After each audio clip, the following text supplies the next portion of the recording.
ঘৰতে rose water কেনেকৈ বনাব পাৰি আজিকালি প্ৰায় এই পদ্ধতিবোৰ জানেই তথাপি মইনো কেনেকৈ ঘৰতে বনাই কিনে ৰ'জ ৱাটাৰ লওঁ আপোনালোকৰ মাজত মই শ্বেয়াৰ কৰিব বিচাৰিলোঁ এয়া মই ফুল চিঙি লৈছোঁ ৰ'জ চিঙেনি মই এখন থালত ধুনীয়াকৈ পাতবিলাক উলিয়াই ললোঁ হিলাকৈ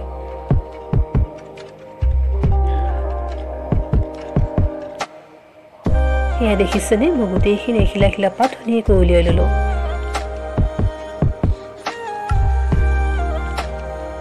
আৰু এটা ভাল সাফা পাতত যেনেকুৱা হক সাফা পাতত ধুনীয়াকৈ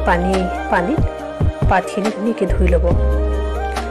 পাতিটো মোৰ কাৰণে সৰু হৈছে বাৰু অলপ ডাঙৰ হ'লে ভাল আছিলে ধুনীয়াকৈ আপোনালোকে সাফা কৰি ধুই ল'ব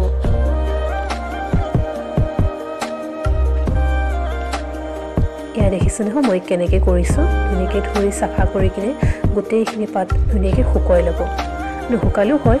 মানে সাফা কৰি ধুব লাগে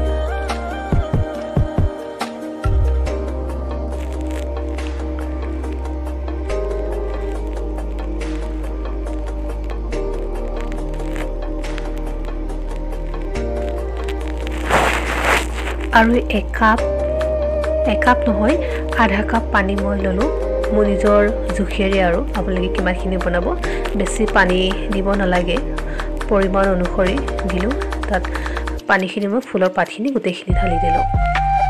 আৰু কম গেছটো আপোনালোকে লট দি কিনে উতলিব দিব 1 মিনিট 2 মিনিট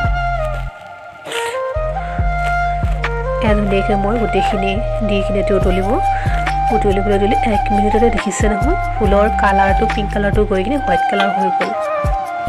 মই অলপ লৰাই কিনে আৰু অলপ কমিবলৈ দিলোঁ মই দেখিছে নহয় ৰঙা পানীখিনি ওলাই গৈছে এয়া ফাইনেলি গোটেইখিনি হোৱাইট কালাৰ হৈ গৈছে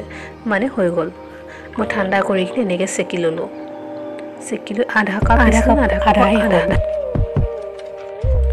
আপোনালোকে এনেকৈ বনাই চাবচোন ঘৰতে সহজ পদ্ধতিৰে আজিলৈ ভিডিঅ'টো এয়া আছিলে যদি ভাল লাগিলে লাইক কমেণ্ট এণ্ড ছাবস্ক্ৰাইব কৰি দিব যিসকলে নতুনকৈ আহিছে তেন্তে আজিলৈ বাই বাই